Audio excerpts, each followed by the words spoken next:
Entonces, ¿qué es lo que vamos a hacer hoy? Bueno, como les había dicho por correo, les prometí dos ayudantías extras que en realidad yo después pensando, más bien voy a hacer como una suerte de repaso de los temas que yo creo que son como los más importantes.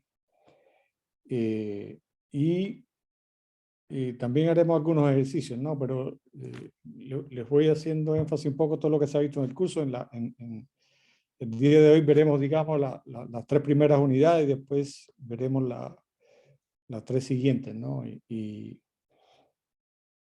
en esencia lo que siempre hago yo es hacer énfasis, digamos, en los conceptos que son importantes y que a partir de ahí ustedes pueden, en principio, obtener la información que quieran o resolver cualquier problema, ¿no? Después mm, ya lo demás es un poco habilidad y demás y práctica, pero en esencia lo que vamos a ver hoy es lo que tienen que saber, ¿no?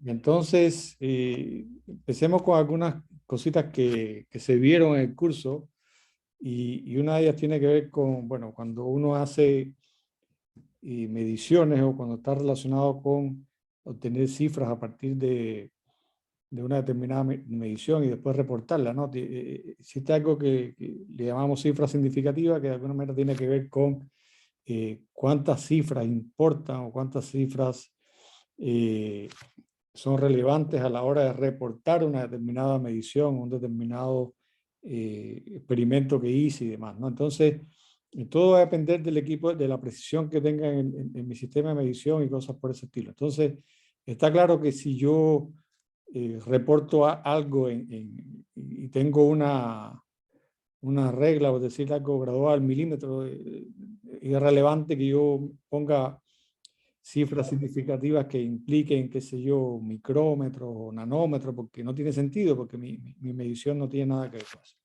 Entonces, de ahí un poco surge esta noción de cifra significativa. Entonces, lo que se hace es que, por regla general, yo tengo un número, no sé, cualquiera de estos, por ejemplo, pero como resultado de la medición o de lo que sea, yo tengo solamente, vamos a suponer que esto está eventualmente nosotros lo vamos a hacer, o nosotros lo podemos hacer aquí en función de la cantidad de cifras, pero por supuesto uno lo lleva, digamos, a la unidad que tiene que ver de medición. Hace la idea que esto, por ejemplo, está en metros, pero yo le digo que la precisión es el orden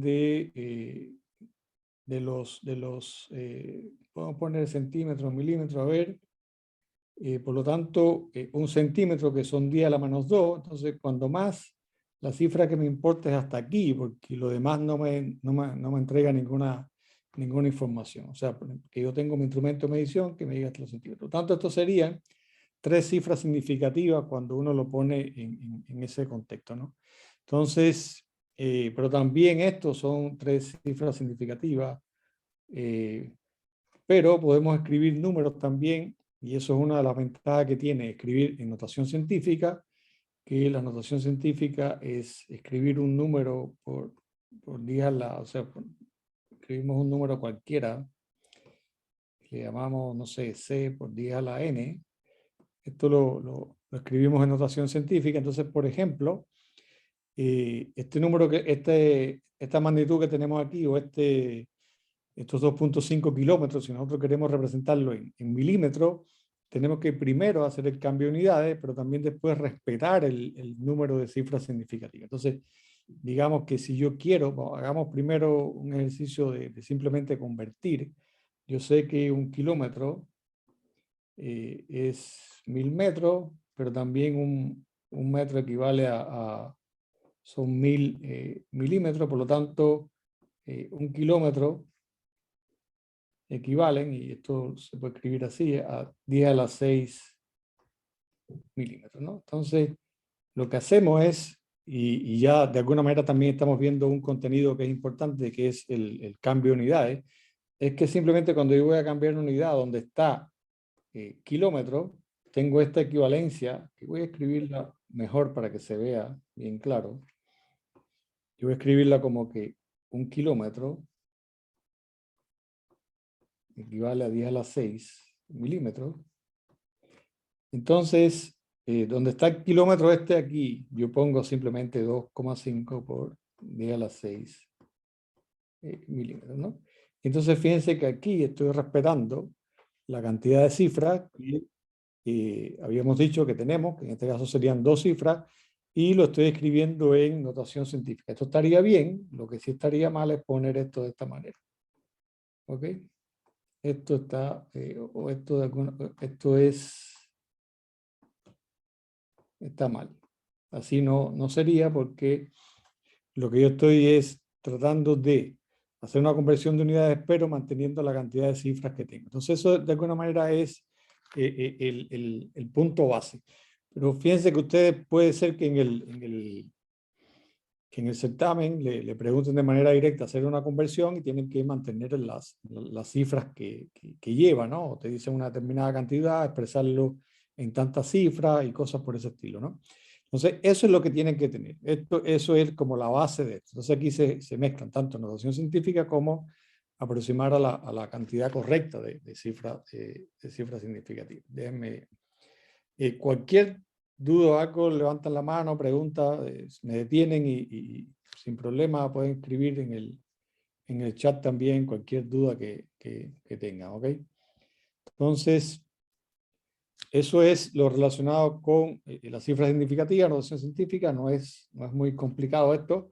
Y un tema relacionado con esto es el orden de magnitud, que también se vio en el curso, y nosotros, fíjense que generalmente nosotros lo vimos en algunos problemas, pero no preguntándolo directamente, sino con algún problema y que después generara o que preguntara, bueno, cuál es el orden de magnitud, pero uno tenía que hacer como una suerte de cálculo previo. Ahora veremos, por ejemplo, un problemita que muchos se confundieron, fue uno de los que del primer control que tuvo menos, pero mezclaba, por ejemplo, densidad y cosas. O sea, es un problema que eh, abarca varias cosas. Por eso es que aquí lo importante es tener bien claros los conceptos, porque después los problemas pueden ser muy diferentes. Entonces, luego uno se tiene que ser capaz de, conociendo bien las definiciones, enfrentarse, digamos, a una determinada situación. Entonces, por orden de magnitud, simplemente es expresar un número a la potencia de 10 más cercana, ¿no? O sea, expresarlo como 10 a la n, entonces digamos que eso sería como el orden de magnitud. Por ejemplo, si tengo 89, aquí la potencia de 10 más cercana sería 10 a la 2, y por lo tanto eso, el orden de magnitud de esto es de 10 a la 2, 100, no sé, 10 a la 2 generalmente se dice, ¿no? Pero si tengo, aquí también es válido lo de aproximar, ¿no? Porque, por ejemplo, tengo 45 y 45 en teoría, o podemos poner un número más pequeño, porque para no estar tan al límite, 35, por ejemplo, a pesar de que tenga dos cifras, está más cercano a 10 que a 100, y por lo tanto el 35, se aproxima mejor a 10 a la 1 o a 10, ¿no? Entonces, de esa manera uno puede, cuando obtiene un número cualquiera, que puede ser 300, 35.000, no sé cuánto, ¿no? Eso lo podemos escribir de alguna manera como 3,35 por 10 a la 5, pero este 3 es más cercano al 1 que a 10, y por lo tanto esto aproximadamente del orden de 10 a la 5, ¿no? Entonces es más o menos la regla de decir el orden. Ojo que cuando tenemos números, o sea, con decimales, por ejemplo, 8 por 10 a la menos 3, ¿no? Aquí también entonces lo que tenemos que hacer es que tenemos 10 a la menos 3, pero el 8 es más cerca a 10, y por lo tanto se lo podemos escribir más o menos como 10 por 10 a la menos 3, y esto es 10 a la menos 2, ¿no? Por lo tanto, el orden de magnitud de 8 por 10 a la menos 3 es 10 a la menos 2, ¿no? Por supuesto, si tengo 2 por 10 a la menos 3, ahí sí el orden de magnitud es 10 a la menos 3. ¿Ok? Está clarito eso, ¿no? Lo menos hasta ahora, repito, si tienen alguna pregunta, tienen, y sin problema. Entonces, eso era relacionado con estos dos temas. Lo otro que se vio en el curso, lo vamos a ver, y no se vio tan en profundidad como hubiésemos querido, pero lo que se vio es que ustedes, si realizaban un grupo de mediciones, vamos a suponer que se hacen, no sé, 10 mediciones, y esta primera da 3.5, esta da o 3.55, y esta da 3.28, y así, esta, no sé, 4.20, lo que sea.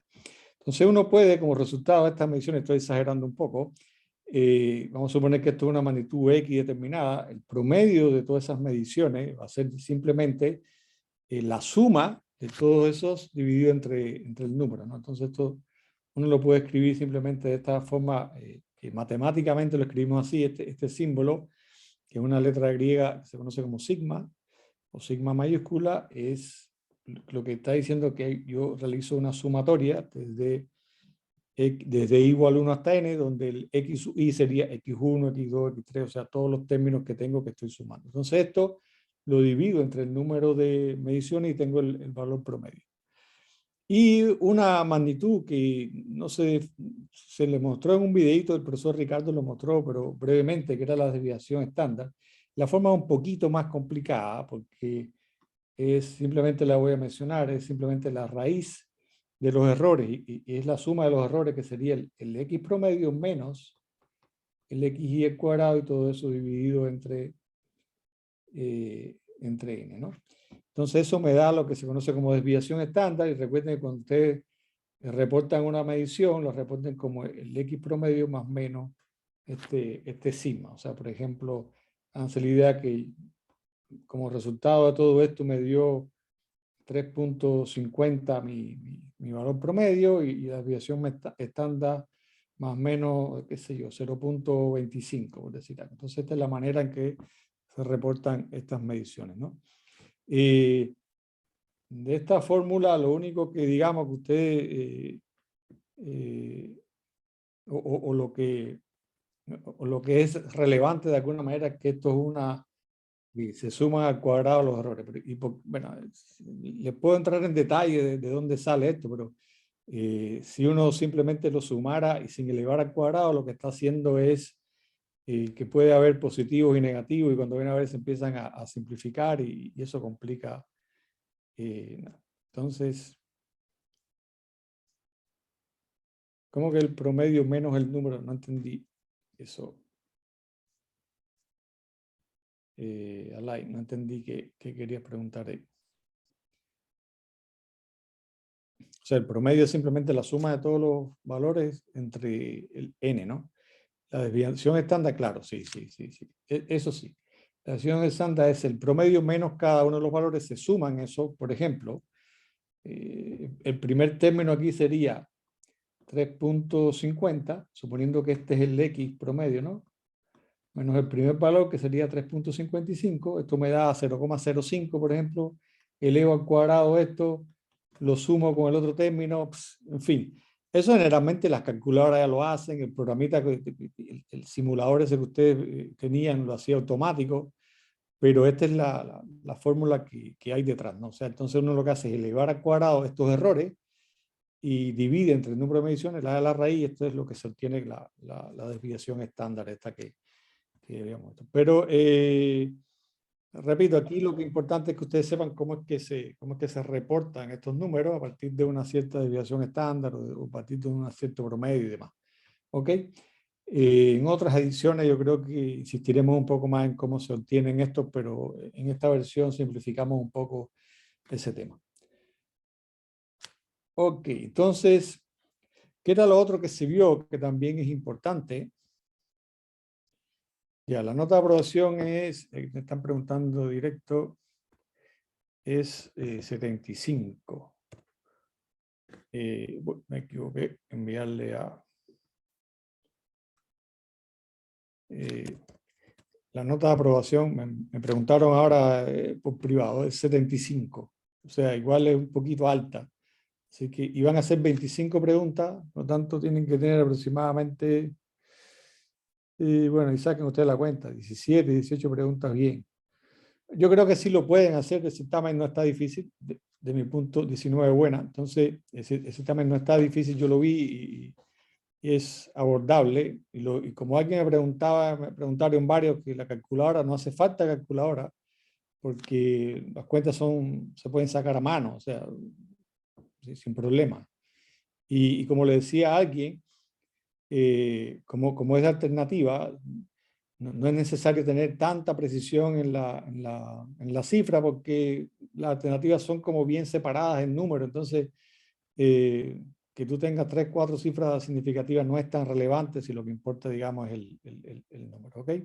Entonces, ¿qué es otro que quiero? Porque ese concepto es importante que lo dominen. Es en este capítulo, en esta unidad de mediciones, hacía énfasis en definiciones que son de tipo operacional, o sea, fenómenos físicos que nosotros de alguna manera tenemos que buscar un fenómeno físico que nos sirva como una suerte de patrón para que nos sirva como unidad de medida para, digamos, obtener una cierta magnitud. Entonces el tiempo es una magnitud que la definición es horrorosa, es muy difícil definir tiempo porque es una magnitud fundamental, y cuando uno empieza a definir tiempo generalmente cae en un ciclo BBI ¿no? Que es el tiempo, que es el periodo, que no sé qué, cuando viene a ver está diciendo lo mismo pero con otras palabras, ¿no? Entonces, por lo tanto, uno lo que hace es tomar algún fenómeno que se repita y contar cuántas veces se repite un determinado suceso, y eso nos sirve como patrón. Entonces, por ejemplo, si uno tiene como una suerte de que es como la base del funcionamiento de estos relojes, como un péndulo, entonces esto tiene un cierto, tiene un proceso que se repite, y nosotros podemos tomar esa entre comillas, distancia que hay entre dos momentos que son iguales. Por ejemplo, cuando este sería un punto A y este sería el punto B, y a mí me interesa cuando él va hasta el punto B y regresa, ¿no?, hasta el punto A, ¿no? Y entonces eso le voy a llamar un periodo que es el tiempo que se demora en hacer una oscilación. Pero fíjense que ahí estoy ya de alguna manera introduciendo la definición de tiempo, pero esto es lo que me permite de alguna manera tener en cuenta que contar, ¿no? Entonces, una vez que tengo un determinado patrón, puedo medir el tiempo, ¿no? Entonces está el periodo, que es ese tiempo que demora en hacer una oscilación, pero también hay una magnitud que es importante, que es la frecuencia, que es el inverso del periodo, que es exactamente cuántas oscilaciones se realizaron por unidad de tiempo. Entonces, eso es un concepto que también ustedes... eso también es un concepto que ustedes lo ven. Ahora, bueno, Bastián me pregunta por el sistema sexagesimal. El sistema sexagesimal, digamos, sobre todo para los ángulos y el tiempo, era porque los antiguos tenían, el número 60 para ellos era muy interesante, porque se dividía por 1, por 2, por 3, por 4, por 5, por 6. Entonces, bueno, encontraron igual, 12, ¿no? Entonces, la docena también se dividía por 1, 2, 3, 4. Y entonces, era a veces que en aquella época no había como calculadora ni nada de eso. Entonces, era como, a ellos lo veían como con algo de mística y un poco vinculado a facilidad de cálculo, pero digamos que perduró hasta ahora, ¿no? Pero bueno, por ejemplo, en el caso de los ángulos, como en algún momento creo que les comenté en algún video, después con los radianes, que es esta nueva unidad, ya dejó de tener sentido el sistema sexagesimal, por lo menos para los ángulos. Eso lo veremos ahora en un momentito. Entonces, bueno, resumiendo esta parte, aquí lo importante es que ustedes conozcan qué cosa es el periodo y qué cosa es la frecuencia. Esto se da en unidades, por ejemplo, de segundo, esto se da en unidades de hercio, que es el inverso del segundo. Entonces yo le digo que algo tiene una frecuencia de 3 hercios, ¿qué significa? Bueno, que realiza 3 ciclos en un segundo. O sea, hizo 3 veces el péndulo, osciló 3 veces en un segundo. Eso es lo que me está diciendo. Entonces eso es la base de lo que ustedes tienen que tener presente en esto. Y llegamos, antes de hacer algunos problemitas, llegamos a lo de, yo creo que, no, tengo algo primero. Llegamos a lo que recién me estaba preguntando de ángulos y demás, y nosotros en este curso, y por lo general en la física, lo que ocupamos es la definición de ángulo, pero basado, digamos, en radianes, que radian se basa en definir que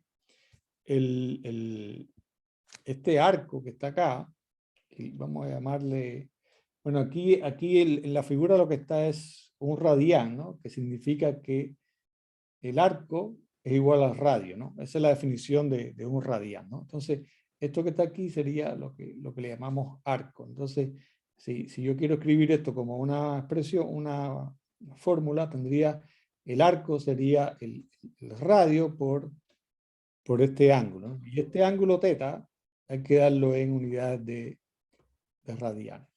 ¿Ok? Entonces, un poco haciendo la equivalencia con el sistema sexagesimal, donde 360 grados, aquí una vuelta completa, que es lo que son 360 grados, equivalen a 2pi. Pero bueno, eso ustedes ya lo está ahí en los videos y demás, y esto sale simplemente porque, y por eso fíjense que es la robustez que tiene esto, porque cuando uno da una circunferencia completa, el arco sería no más que el perímetro y te queda 2pi por r sería r por θ, y de aquí me queda que una vuelta completa del ángulo es 2pi.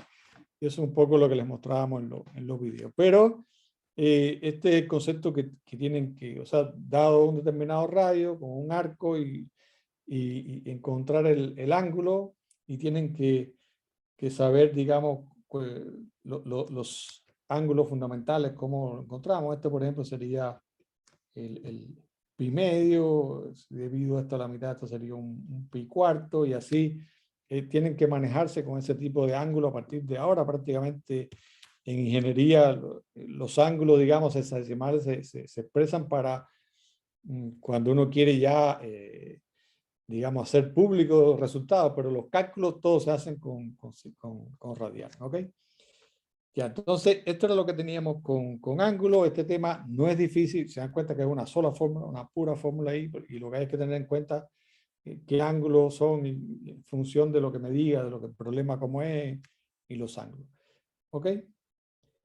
Otra cosa que tienen ustedes, que a veces eso les causa problemas, yo sé que hay varios problemas que ustedes tuvieron en algunos ejercicios simplemente porque confunden o no dominan bien los volúmenes o las áreas de figuras notables. Yo creo que aquí les traje algunas, pero yo creo que, digamos, las básicas generalmente que uno ocupa son las 4 primeras, quizás de pronto con un prisma, pero muy poco.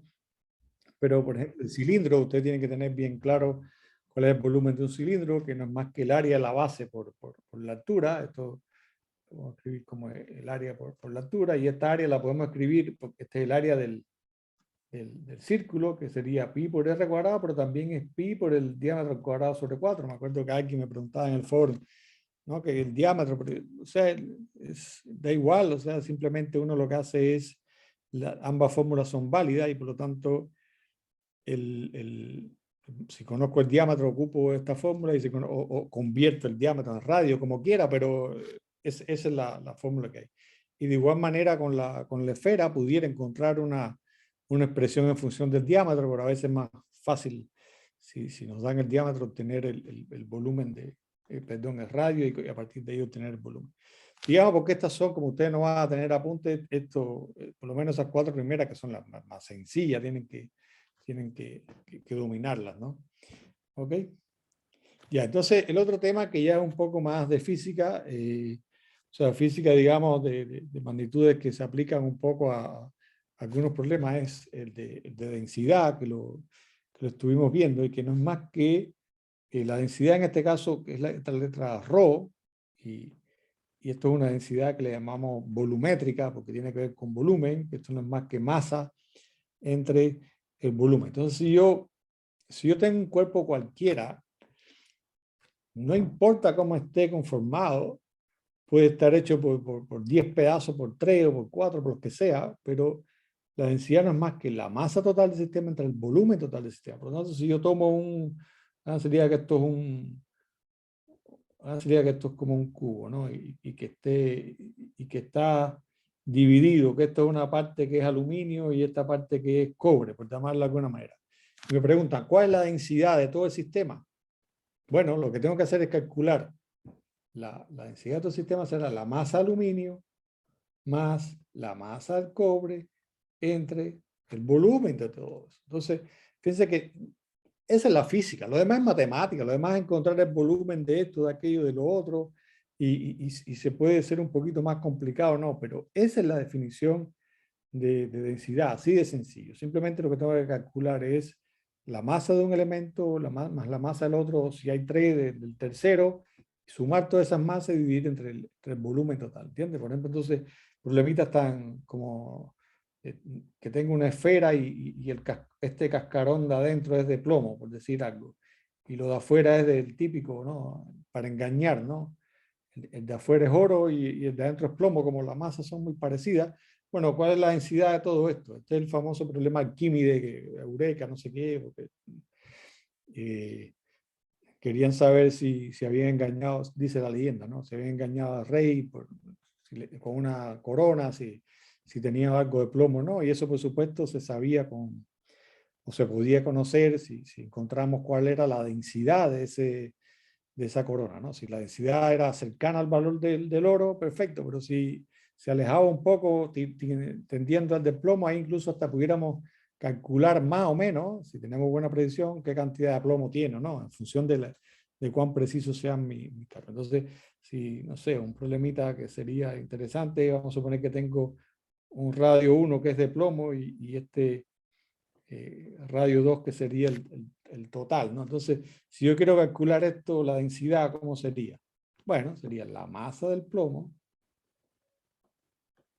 más la masa del oro entre el volumen total, ¿no? Y el volumen total, si el R2 es completo, el volumen total sería 4/3 de pi por R2 al cubo. ¿Y cómo calculo las otras masas? Bueno, vamos a suponer que tengo las densidades del plomo. Uy, siempre escribo. Entonces, tengo la densidad de plomo y tengo la densidad del oro. Bueno, entonces, lo que hago es, de manera inversa, conociendo el volumen, bueno, la masa, ¿quién es? La densidad por el volumen, ¿no? Entonces, en el caso del plomo, como es un radio más pequeñito, sería la densidad por el 4/3 de pi por R1 al cubo. Y el del oro, este sería el plomo, ¿no? Y el del oro, bueno, no es la masa del oro, no es este error del oro, no es por 4/3 de pi por R2 al cubo, sino sería 4/3 de pi por ese cascarón, que sería R2 al cubo menos R1 al cubo. Y eso hay un problema un problema similar a esto es la densidad de la capa de la Tierra, ¿no? Algo parecido a esto, pero en esencia es muy similar la fórmula de cálculo. Entonces la masa del oro, por ponerlo ya por completitud, sería la densidad del oro por 4/3 de pi por R2 al cubo menos R1 al cubo. Entonces aquí calculo la masa del oro, calculo la masa del plomo, que sería esta otra, y divido entre el volumen total. Y ahí sería la densidad del sistema. Y ese es el mecanismo que se ocupa siempre para resolver estos tipos de problemas. Uno siempre parte de la definición base, que es masa total entre volumen total. ¿Ok? Entonces, si conozco las masas, simplemente sumarlas. Si lo que tengo son las densidades, bueno, tengo que calcular a partir de esas densidades y de volúmenes que me tienen que dar, cuánto sería la masa de uno y cuánto sería la masa del otro. ¿Ok? ¿Alguna pregunta? ¿Todo bien hasta aquí? Ya, entonces, fíjense que este fue uno de los problemas que o sea, no es tan complicado, pero mezcla varias cositas. Entonces, a pesar de que está la retroalimentación, lo traje para que más o menos vean cómo es el estilo de las cosas que nos interesa que ustedes dominen. Entonces, fíjense que se dan cuenta, tiene un camión, tenemos 10 toneladas de cobre y tienen láminas de 80, láminas cuadradas 80 por 80 y 2 centímetros de espesor. Entonces me dan la densidad de cobre y me piden cuántas láminas tenemos. Entonces, ¿qué estrategia hay que hacer aquí? Bueno, primero, antes de hacer ningún cálculo, pensemos, eso es lo que tienen que hacer ustedes. Pensar, bueno, ¿cómo enfrento este problema? ¿Qué necesito? Ese número de láminas. ¿Y ese número de láminas quién sería? Bueno, sería la masa total que le voy a llamar, entre la masa de una lámina, ¿no? Eso es lo que quiero calcular. Entonces, ¿qué conozco? Que conozco la masa total, que serían las 10 toneladas. Por cierto, 10 toneladas es 10 por 10 a la 3 kilogramos. O sea, una tonelada es 1000 kilogramos. Entonces, todo se reduce a encontrar cuánto es la masa de una lámina. Entonces, la masa de una lámina, ¿cómo la encontramos? Bueno, con la fórmula que recién vimos. O sea, la masa de esa lámina sería la densidad del cobre por el volumen de una lámina. Y el volumen de una lámina me dicen, calculémoslo aquí abajo, me dicen que es 80 por 80 por 2. Entonces sería 80 por 80 por 2. Todo esto está en centímetros, ahora lo vamos a convertir a metros. ¿Por qué a metros? A metros cúbicos, perdón, porque la densidad me la dan en metros cúbicos y por lo tanto, y tengo las toneladas en kilogramos también, entonces vamos a trabajar todo en esas unidades para que después me quede fácil la cuenta, ¿no? Entonces, esto sería 80 por 80, 8 por 8, 64, esto sería 6400 por 2, eso da, o sea, no tiene mucho sentido hacer todas estas cuentas aquí ahora porque vamos a perder tiempo, pero esto me da un 128,00, ¿no? Y estos centímetros cúbicos. Entonces, fíjense que este problemita, ¿por qué, si uno lo analiza, por qué es lo que tiene de complicado? No tiene de complicado, primero, tiene un cambio de unidades ahí, ¿no? Y nosotros tenemos que convertir ahora de centímetros cúbicos a metros cúbicos. Un centímetro cúbico, ¿cuánto es en metro cúbico? Entonces, siempre yo les digo esto, un centímetro es 10 a la menos 2 metros. Entonces lo que hacemos es que donde está centímetro yo pongo 10 a la menos 2. Entonces, aquí tengo centímetro cúbico, pero entonces tengo que elevarlo todo al cubo, entonces me queda 128,00 por 10 a la menos 6 metros cúbicos. ¿Ok? Sé que el profesor Ricardo le explicó de otra manera, haciendo un 1, esto se puede poner también como 1 igual a 10 a la menos 2 metros entre centímetros, pero es la misma cosa, ¿no? Es como que yo simplifico ahí, pero y claro, y como tengo centímetros cúbicos, tengo que elevar todo al cubo, pero también tengo que elevar al cubo el 10 a la menos 2, ¿no? Y de ahí me sale esto y ahí ya tengo el volumen, y con ese volumen lo multiplico por ρ y tengo la masa de una lámina, y con la masa de la lámina esa obtengo el número de láminas. Y después ya lo que me piden es como el orden de magnitud. Entonces ahí me va a dar un número y veo cuál es el orden más cerca que estaba el problema. No voy a entrar ahora a resolver esto porque lleva a calcular. Les digo que en el certamen no van a haber problemas tan complicados de cálculo, son más bien con la mano se pueden hacer, sino simplemente lo que interesa es la física que ustedes la dominen. ¿Ok? Entonces, esa es la forma en que se resolvía este problema. Se dan cuenta que involucra varias cosas. O sea, cambio de unidades, la densidad, encontrar volúmenes de determinados cuerpos. Aquí el volumen sencillo de un paralelepípedo, esto, qué sé yo, o sea, un prisma, ¿no? Lo que sea, un rectángulo con una cierta altura. Y encuentra el volumen, multiplica por la densidad, la masa, y con eso encontramos el número. Entonces, esto es lo que quizás pudiera complicar esto, que tiene varias cositas, ¿no? Y les digo, en este cuestionario fue una de las preguntas que menos la hicieron buena, ¿no? Entonces, y este también lo traje simplemente porque era interesante, pero simplemente les voy a decir cómo se hace. Es simplemente calcular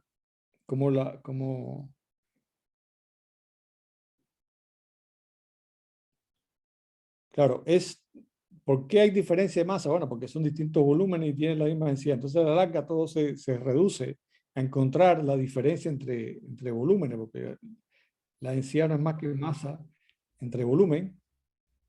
Entonces yo voy a tener una masa 1, un volumen 1, y como la densidad son iguales, esto va a ser una masa 2 por un volumen 2. Entonces todo se reduce a encontrar la relación entre una masa y la otra, es la relación entre los volúmenes. O sea, así de sencillo, y eso es lo que de alguna manera me permite estos problemas que son con densidades, ¿no? Entonces, la densidad es una, digamos, magnitud física que es, digamos, que es de todo el sistema, y por lo tanto da lo mismo en una sección que la otra, la densidad es la misma en todos los lugares, y por lo tanto puedo ocupar eso. Pero no es tan importante este problema, estamos para no demorarnos tanto. Entonces después ya vamos a entrar en la otra, esas serían las dos primeras unidades. ¿Se dan cuenta? En la unidad de densidad, lo importante es que conozcan, aquí quizás nos faltó decir, y voy a ponerlo aquí, es que también definimos lo que se conoce como densidad lineal, que no es más que la masa entre la longitud, o una densidad superficial que se conoce como la masa entre áreas, ¿no? Entonces eso también lo puedo definir. Tengo, por ejemplo, una determinada lámina como esta que estábamos viendo, y tiene una cierta masa, y yo, la densidad superficial es simplemente esta masa entre esta área que tiene esta lámina. Y eso se ocupa mucho en la industria también. Y de igual manera los cables o la cablería, en muchas ocasiones, en vez de decir la masa que tiene, lo que te dicen es la densidad. Entonces, claro, obvio, en función de, es como decirte, eso es lo que pesa 1 metro. Entonces tú, en dependencia de lo que compras, ya sabes la masa que vas a tener. Entonces aquí es exactamente lo mismo. Tienes un cable, un alambre que tiene una cierta longitud, uno divide eso entre la masa de eso entre su longitud y encuentra cuánto es la densidad lineal. ¿Ok? Eso digamos que me faltó por decir, pero es como similar a lo anterior, simplemente dividiendo entre la longitud. Entonces, ¿qué fue lo otro que vimos? Es que en ocasiones yo puedo tener, esto ya es la unidad 3, que yo puedo tener, digamos, una serie de datos que obtuve y quiero, o determinadas secciones de mi función, o en determinadas, digamos, regiones, o en una cierta parte, el sistema se comporta como si fuera una línea recta. O sea, está claro que en teoría, y hablando, digamos, desde el punto de vista físico, en teoría esto es posible que sea una línea recta y lo que tenemos ahí son simplemente errores de medición. O sea, eso pasa mucho, que uno hace una medición y se desvía por fluctuaciones que existen en el proceso de medición. Se desvía del valor esperado y entonces eso, a la larga uno, bueno, hay también hasta cantidades matemáticas que se pueden definir de cuán bueno es el ajuste en función de algo similar a lo que habíamos hablado con la desviación estándar, que tiene que ver con cuán buena es la recta que estoy trazando, ¿no? En función de la separación que hay entre el punto y el valor real de la recta. Se dan cuenta que eso lo puedo hacer, empezar a sumar eso y hallar una función muy parecida a la desviación estándar, pero ya estoy desviándome un poco. Entonces, tengo una función y digo, bueno, yo quiero ajustar esto a una línea recta, y lo que hago es trazar una recta con algunos criterios que más o menos le mencionábamos, que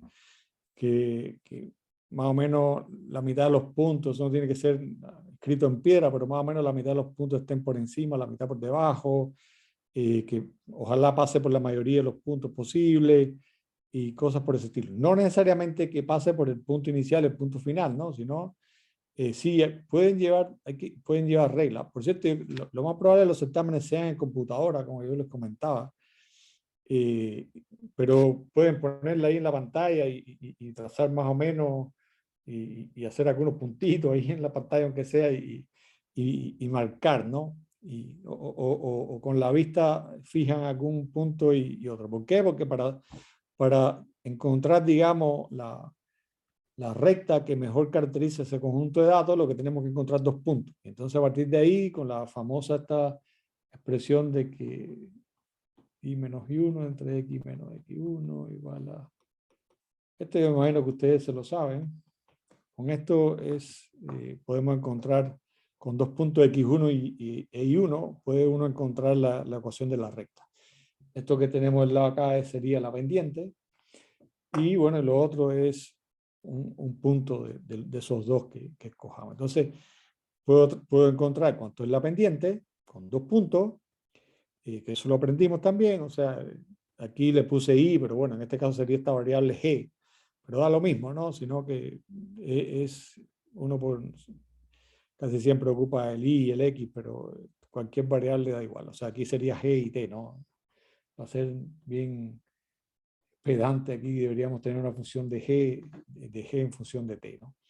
Entonces, esto también es contenido que va a entrar. Ustedes van a ver a lo mejor alguna función y van a ver más o menos cuál es la mejor recta o cuál es la mejor pendiente que van a tener. Y esto digamos que es una pregunta relativamente sencilla, simplemente conocer cómo calculo la ecuación de una recta, que es simplemente con 2 puntos. Y ojo, traten siempre, ojalá, de buscar puntos como esos que están en rojito marcados, que pasen justo por las divisiones estas, o sea, que nos permitan calcular de una manera exacta el valor. Ojalá, ¿no? Si no, bueno, aproximado, pero generalmente, como les decía, que hay una diferencia en la pendiente de una décima o de media, bueno, depende de los números, ¿no?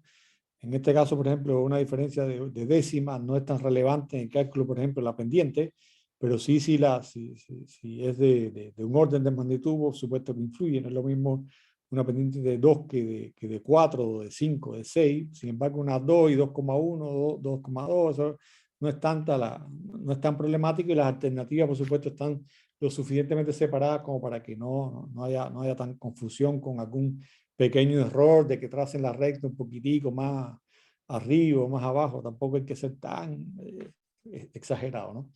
Ok, entonces esto es un tema que para mí es bastante sencillo. Entonces, lo otro que vimos, que es, bueno, cómo calcular la rapidez media a partir de una tabla de datos o a partir de un gráfico. Entonces, lo que habíamos encontrado, por ejemplo, la rapidez media, que lo simbolizábamos de esa manera, como una V con H, en este caso era la altura, le puse H por la altura, y media. Entonces, lo único que tengo que hacer es como encontrar la pendiente entre 2 puntos. Es la misma cuestión. Entonces, por ejemplo, vamos a suponer que yo quiero la rapidez media entre 0 y 10, entre 0 y 10 minutos. Entonces simplemente lo que tengo que ver, bueno, ¿cuánto vale esto? En 10 esto vale 25, en 0 esto vale 5, y la diferencia es 10, y esto me da 2,0, qué sé yo, esto está en metros, ¿no? Metros partido minuto.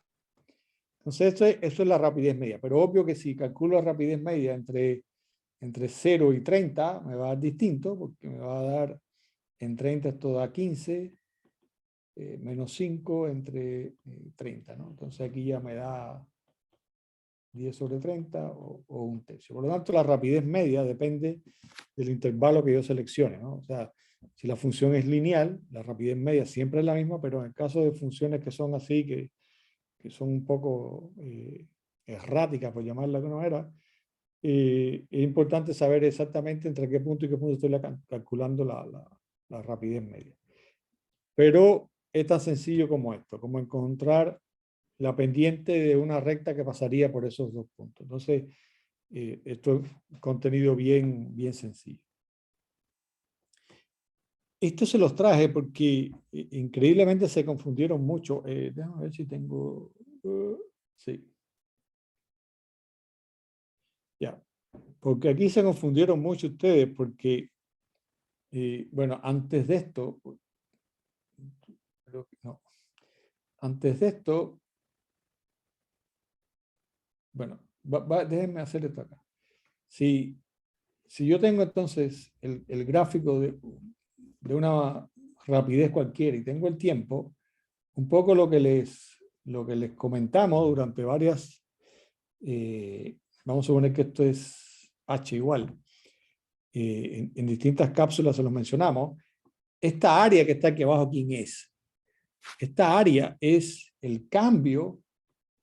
En este caso vamos a suponer que esto es la rapidez de cambio de H, ¿no? Seguimos hablando de esta altura, que puede ser agua, lo que sea, pero ese es el cambio en la altura. Por lo tanto, si esta área es positiva, ¿qué es lo que pasa?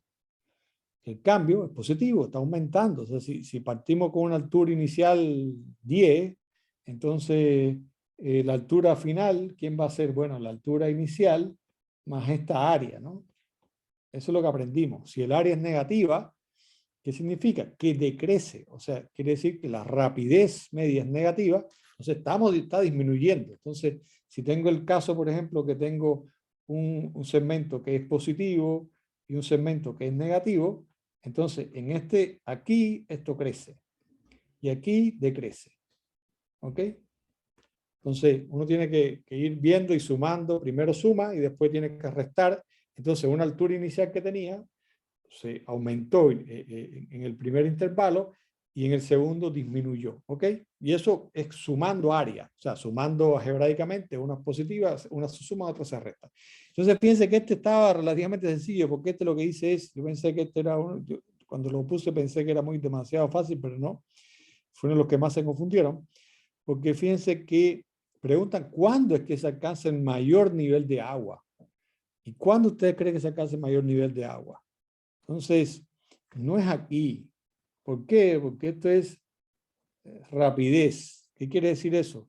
Que en toda esta sección aquí, en todo esto, hasta que él es positivo, todo esto crece. En todo ese tramo crece. A partir de 6, a ver, voy a agrandar un poco, a partir de la hora 6 es que él se hace negativo y por lo tanto empieza a decrecer la magnitud. Por lo tanto, lo que me preguntan es, ¿cuándo el nivel del estanque de agua es máximo? En ese intervalo entre 0 y 14. Pues en 6, porque hasta ahí el tipo está siendo positivo. No importa que ahí esté decreciendo la rapidez, eso no importa. Lo que me está preguntando es cuánto aumenta el nivel, y el nivel está relacionado con el área. Y en todo ese intervalo el área aumentó. ¿Ok? Por lo tanto, en 6 es el punto máximo que va a tener de agua. Después, a partir de 6 empieza a disminuir el agua.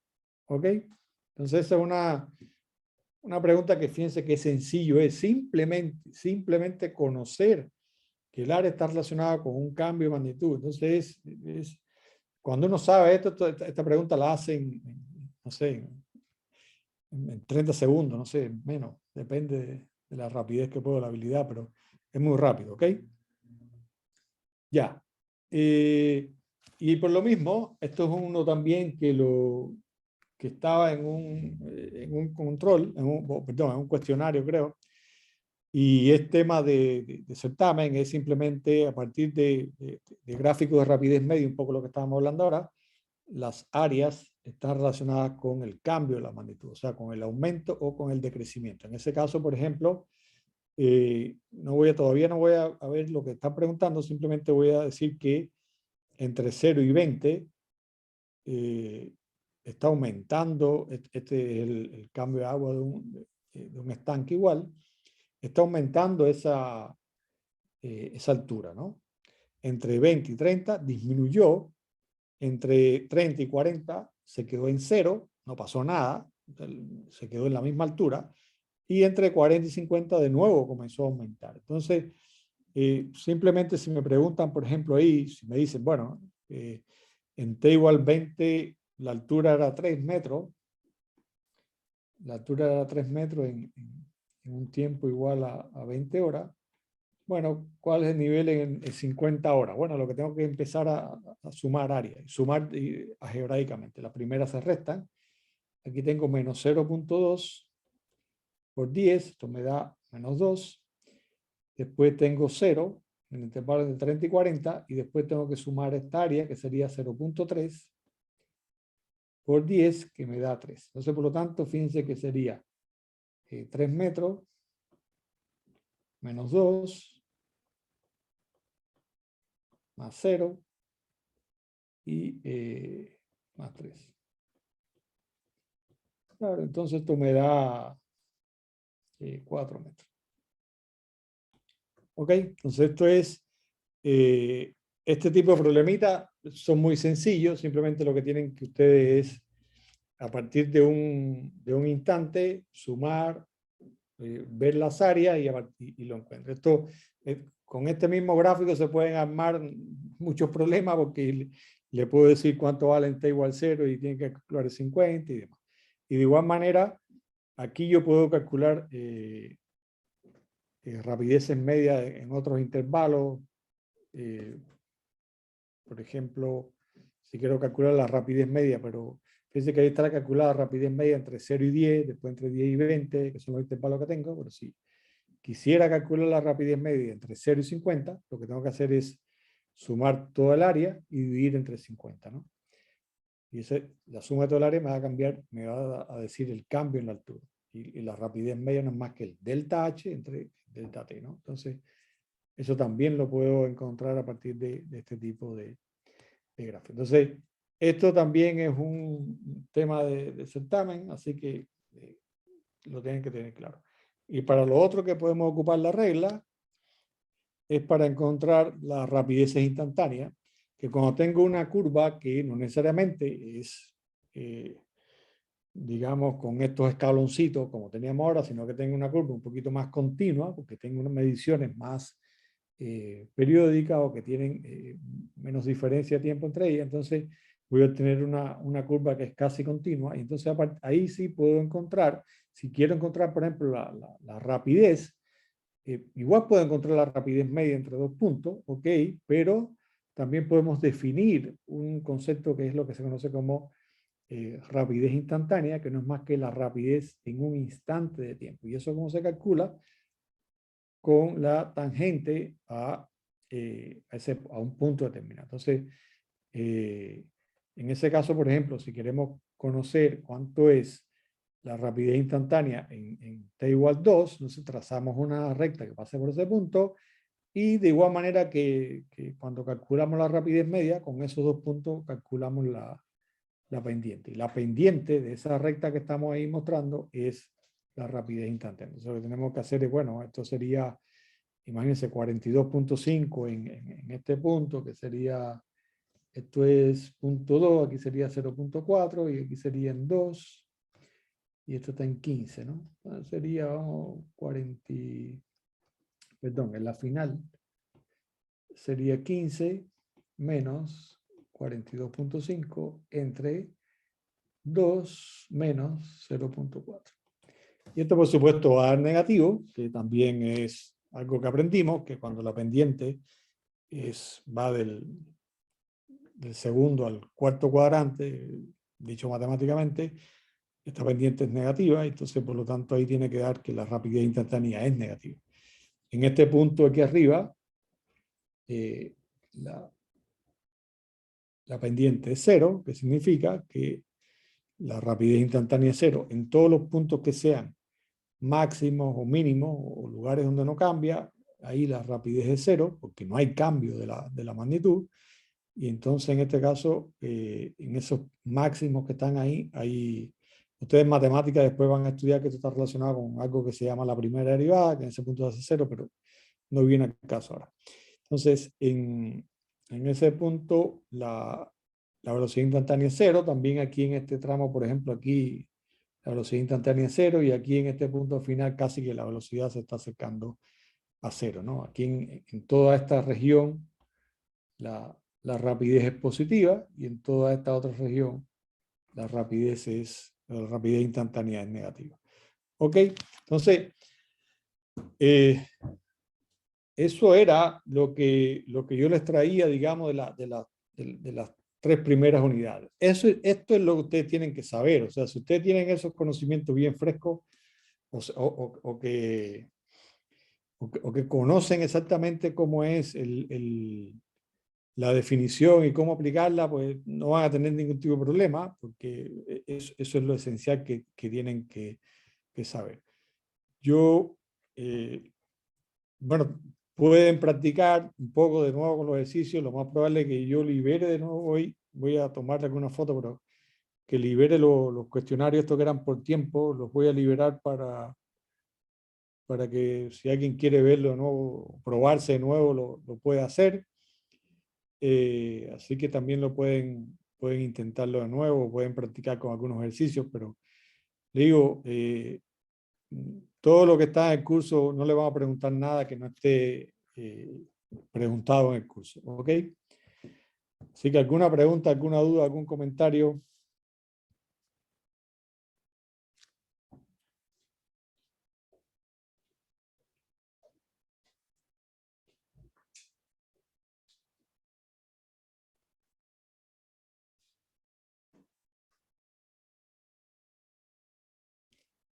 Bueno, entonces, si todo está claro, si todo está bien, bueno, pues les deseo suerte. Mañana a esta misma hora entonces haré la segunda sesión con los temas estos de vectores, movimiento y fuerza, ¿no? Le dedicaré un poquito más de tiempo a fuerza. Vectores no es tan difícil, Sí, voy a subir esta grabación, de hecho la estaba grabando, sí, creo que sí, ¿no? Sí, creo que la estaba grabando, así que la voy a subir al eCampus ahí mismo. Entonces, ya, ya eso, lo de exactamente con qué nota queda el curso aprobado, voy a preguntarle a Ricardo porque queda como convalidado, no como con nota, así exactamente. Pero esos detalles se los voy a preguntar a Ricardo, que es el coordinador docente de nosotros, y ahí veremos, ¿ok? Y entonces, gracias chicos, cualquier cosa, bueno, ahí me escriben y bueno, mañana nos estamos viendo. Cuídense, chao.